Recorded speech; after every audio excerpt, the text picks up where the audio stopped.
আসসালামু আলাইকুম প্রিয় অষ্টম শ্রেণীর শিক্ষার্থী বন্ধুরা, বার্ষিক পরীক্ষার ধারাবাহিক প্রস্তুতির অংশ হিসেবে আজ আমরা হাজির হয়েছি ইউজিং কোহেসিভ ডিভাইস নামে যে অংশটি রয়েছে প্রশ্নে, এটা 4 নম্বর অপশনে আমাদের পরীক্ষায় পড়ে।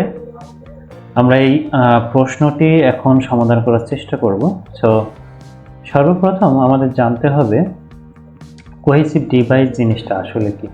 ডিভাইস মানে জানি আমরা যন্ত্র, তো কোহেসিভ ডিভাইস মানে কি এমন হতে পারে যে এমন একটা যন্ত্র, যে যন্ত্র যদি আমি আয়ত্ত করতে পারি তাহলে পৃথিবীর যত ইংরেজি আছে সব কিছু আমার মাথার ভিতরে ঢুকে যাবে, এমন কোনো কিছু নাকি? না, অবশ্যই তেমন কিছু নয়। কোহেসিভ ডিভাইস হচ্ছে এমন কিছু ওয়ার্ড যেটাকে আমরা লিঙ্কিং ওয়ার্ড বলতে পারি।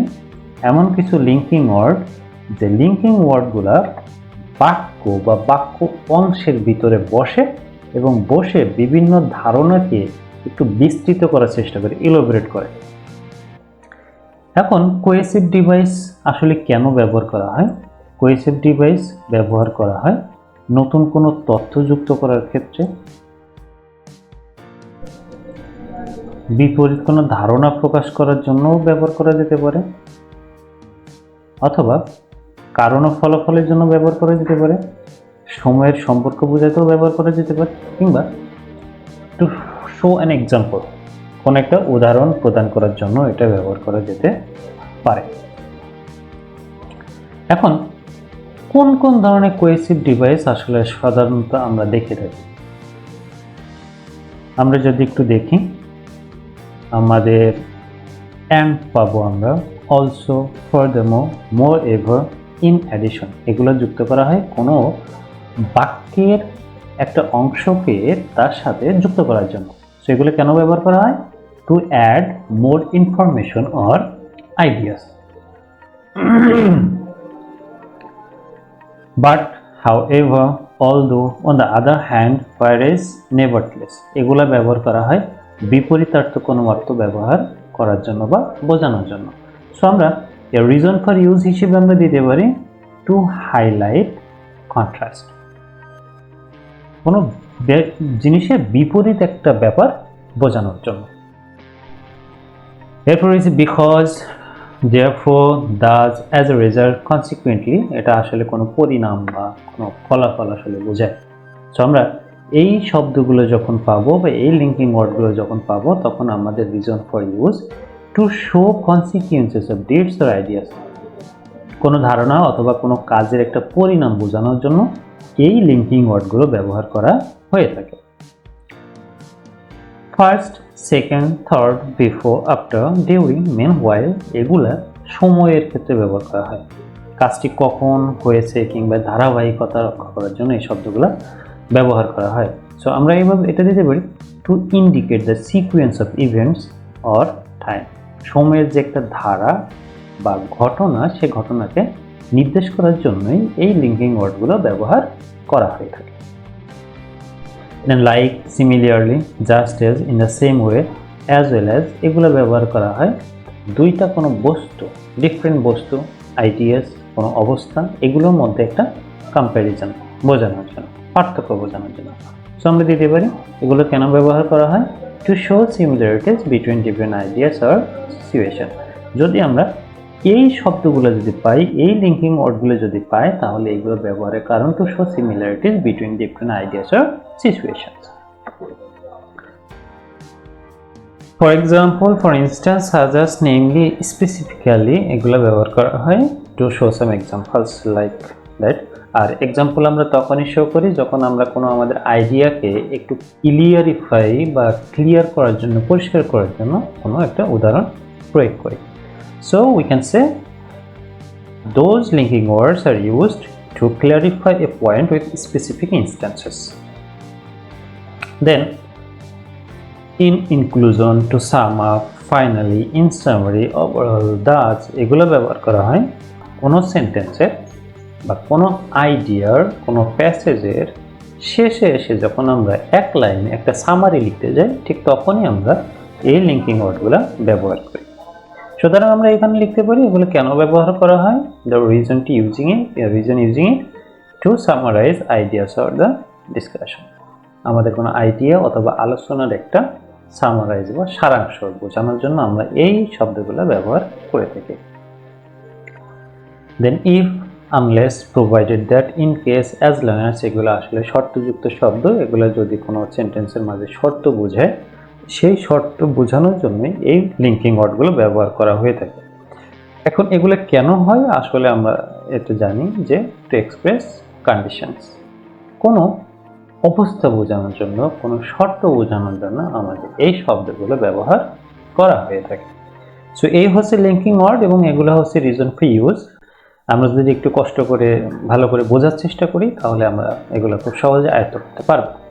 এখন আমরা চলে যাব আমাদের মেইন একটা প্যাসেজ নিয়ে আমরা একটু প্র্যাকটিস করে দেখব যে আসলে এগুলোর সঙ্গে আমরা মেলে কিনা কিংবা আমরা এগুলো করতে পারি কিনা। তো চলো সবাই আমরা প্যাসেজে চলে যাই। আমাদের সামনে এখন একটি প্যাসেজ রয়েছে, আমরা এই প্যাসেজটিকে একটু প্রথমে ট্রান্সলেশন করে পড়ব, এরপরে আমরা কোহেসিভ ডিভাইসগুলো বের করব। আমরা শুরু করি। Regular exercise is a vital for maintaining physical and mental health. আমাদের শারীরিক এবং মানসিক স্বাস্থ্যটাকে মেনটেন করার জন্য, রক্ষণাবেক্ষণ করার জন্য প্রতিদিন শরীরচর্চা করা আসলে অত্যাবশ্যকীয়। ফার্দারমোর, যদি আমরা আরও কিছু যোগ করি, it helps reduce the risk of chronic disease such as obesity and heart disease. So এটা আমাদেরকে দীর্ঘস্থায়ী যে রোগগুলো রয়েছে যেমন স্থূলতা মানে মোটা হয়ে যাওয়া এবং হার্ট ডিজিজ আমাদের হৃদরোগ এর যে রিস্ক ঝুঁকি এটা কমাতে সাহায্য করে। ফর ইনস্ট্যান্স, উদাহরণস্বরূপ, engaging in just 30 minutes of activity each day, প্রতিদিন মাত্র 30 মিনিটের মতো কাজকর্মে নিজেকে যুক্ত করে can significantly improve cardiovascular health, আমাদের রক্ত চলাচল, হার্ট, ধমনী এইগুলার তাৎপর্যপূর্ণ একটা উন্নতি করতে পারে। Nevertheless, many people lead sedentary lifestyle. এরপরেও বা তার সত্ত্বেও অধিকাংশ মানুষ বসে বসে, দ্যাট মিনস তাদের কাজকর্মটাই হচ্ছে বসে বসে এই জীবনটা তারা কাটায়। ডিউ টু বিজি শিডিউল, তাদের মাত্র অতিরিক্ত ব্যস্ত সময়সূচির কারণে বা কর্মব্যস্ততার কারণে। কনসিকুয়েন্টলি, পরিণামে, this can result in various health complication over time, সময়ের বিবর্তনে এটা বিভিন্ন শারীরিক জটিলতা সৃষ্টি করে। দাস এভাবেই incorporating exercise into daily routines is essential. আমাদের প্রত্যেক রুটিনে এক্সারসাইজগুলো করতে আসলে শারীরিক মুভমেন্টের প্রয়োজন হয় না। That means you can say it's like yoga. So আমাদের রুটিনে এই ধরনের এক্সারসাইজগুলো রাখা উচিত। বাই প্রায়োরিটাইজিং ফিজিক্যাল অ্যাক্টিভিটি, এই ধরনের শারীরিক কাজকর্মকে অগ্রাধিকার দেওয়ার মাধ্যমে we can enhance our wellbeing, আমাদের উন্নতিটাকে আমরা বৃদ্ধি করতে পারি। And enjoy healthier more active life, একটি স্বাস্থ্যবান, স্বাস্থ্যপূর্ণ বা সুস্বাস্থ্যপূর্ণ অধিক সাফল্য জীবনযাপন আমরা উপভোগ করতে পারি। এই ছিল আমাদের প্যাসেজ। এখন আমরা একটু কোহেসিভ ডিভাইসগুলো বের করার চেষ্টা করি। আমরা কোহেসিভ ডিভাইসগুলো কোথায় পাবো? প্রথম প্রশ্ন এটা। আমাদের কোহেসিভ ডিভাইসগুলো পাবো একটা সেন্টেন্স যখন শেষ হয়ে যাবে এবং আরেকটা সেন্টেন্স যখন শুরু হবে, ঠিক এই দুই সেন্টেন্সের মাঝে কমাযুক্ত একটা শব্দ থাকবে। এই কমাযুক্ত শব্দটাই আমাদের কোহেসিভ ডিভাইস। সো আমরা এই ডিভাইসগুলা, এই শব্দগুলো বা লিঙ্কিং ওয়ার্ড যেটাই বলি না কেন, এগুলো আমরা একটু মার্ক করে নিই। For instance, then, nevertheless, then, consequently,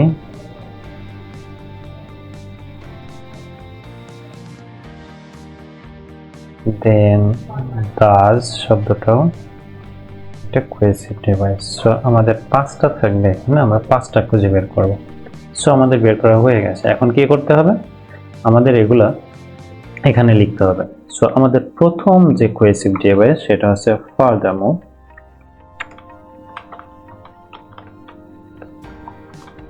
ফার্দারমোর মানে অধিক কিছু, অধিকন্ত। হ্যাঁ, সো এটা কেন ব্যবহার করা হয়েছে? আমাদের এই যে রেগুলার এক্সারসাইজের যে ব্যাপারটা, যে আইডিয়াটা, সেটা শরীরের জন্য, মানসিকের জন্য, মানসিক অবস্থার জন্য ভালো এবং it helps reduce the risk of chronic disease such as obesity and heart disease. এই শারীরিক পরিশ্রম করলে কিংবা এক্সারসাইজ করলে আর কি হয় সেই ব্যাপারে বিস্তারিত আরেকটা তথ্য এই কোহেসিভ ডিভাইস লিঙ্কিং ওয়ার্ডের মাধ্যমে এখানে যুক্ত করেছে। সুতরাং আমরা এই ফার্দার মোড কেন ব্যবহার করা হয়েছে পারপোজ অফ ইউজিং ইট, এখানে আমরা দিতে পারি to add more information about the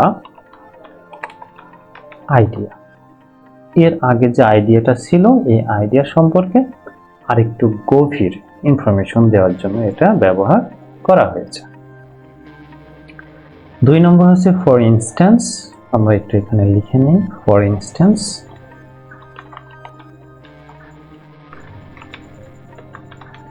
for instance শব্দটা কেন ব্যবহার করেছে আমরা যদি লাইনটা পড়ি, ফর ইনস্ট্যান্স এনগেজিং, একটা উদাহরণ দিয়েছে। যে উদাহরণ আমরা কখন দেই, আমাদের কোনো আইডিয়াটাকে ক্লিয়ার করার জন্য। সো আমরা এখানে দিতে পারি দুইভাবে আমরা দিই, টু শো অ্যান এক্সাম্পল, আমরা এইভাবে দিতে পারি। অথবা আমরা যদি একটু ডিপ লেভেলে যাই দেন আমরা এটা এইভাবে দিতে পারি, টু ক্লারিফাই দ্য আইডিয়াস। আমাদের এখানে যে আইডিয়াটা রয়েছে ফিজিক্যাল এক্সারসাইজের, সে আইডিয়াটাকে ক্লিয়ার করার জন্য, পরিষ্কার করার জন্য ফর ইনস্ট্যান্স শব্দটি ব্যবহার করা হয়েছে। দেন আমাদের আসলো নেভারথলেস। তো নেভারথলেস আমরা একটু লিখে নিই।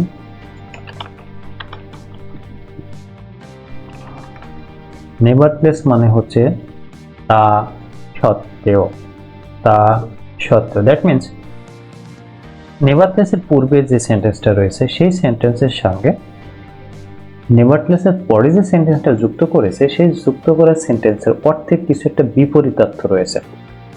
এখানে দেখেন, আমরা যদি দেখি তাহলে প্রতিদিন যদি 30 মিনিটস আমরা শারীরিক কর্ম করি বা কর্মে নিজেদেরকে নিযুক্ত করি, সেক্ষেত্রে আমাদের রক্ত, হার্ট এগুলো উন্নতি হবে। তা সত্ত্বেও কিছু মানুষ বিজি শিডিউলের জন্য সেডেন্টারি লাইফস্টাইল লিড করে, এটার সাথে এটার একটা বিপরীতার্থক শব্দ রয়েছে। সো আমরা যেটা বুঝতে পারছি আমরা ঠিক সেটাই কিন্তু এখানে লিখছি। সো আমরা এটা এইভাবে লিখতে পারি, to highlight the different idea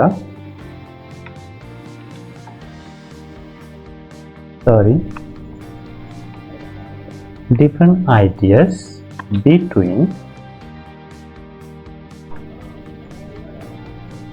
objects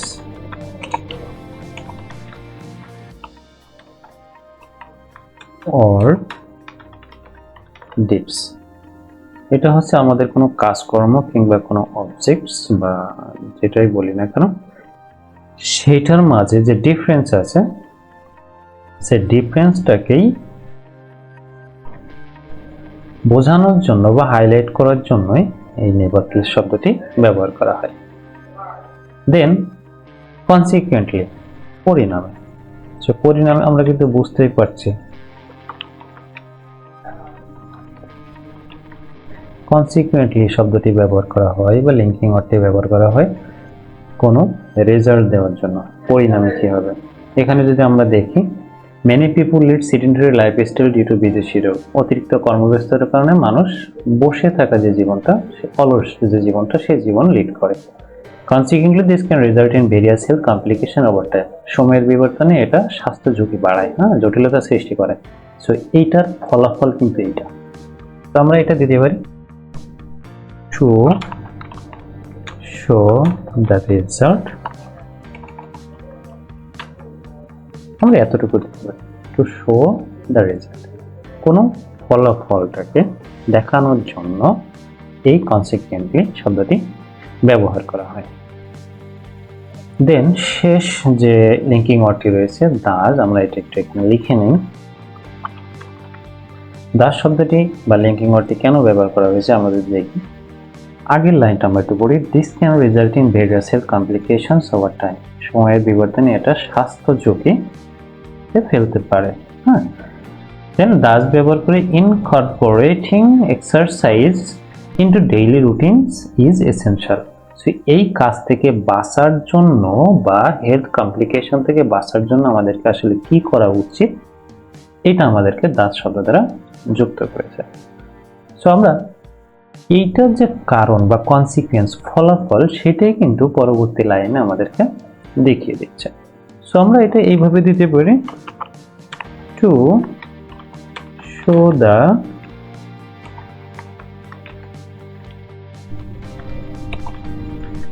consequence of ideas or deeds। আমাদের কোনো কাজ কিংবা কোনো ধারণার যে ফলাফল, সেই ফলাফলটাই কিন্তু আমাদের এখানে দেখাচ্ছে। সো এইভাবে করে আমরা যদি একটু চেষ্টা করে পুরো প্যাসেজটার মিনিং করে আমরা একটু বোঝার চেষ্টা করি, তাহলে আমাদের কাছে একেবারে পানির মতো সহজ হয়ে যাবে কোহেসিভ ডিভাইস ব্যাপারটা। আমরা এখন এইগুলোর সঙ্গে আমরা পূর্বে যেটা পড়েছি সেটা আমরা একটু মিলিয়ে দেখব। ফার্দারমোর আসলে কেন ব্যবহার করা হয়? সো ফার্দারমোর ব্যবহার করা হয় to add more information or ideas. Okay, fine. So এইভাবে করে আমরা সম্পূর্ণ যদি মিলাই, দেন আমাদের আইডিয়াটা আরো বেশি ক্লিয়ার হয়ে যাবে।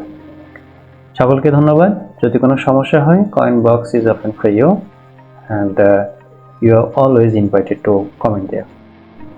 Assalamu alaikum.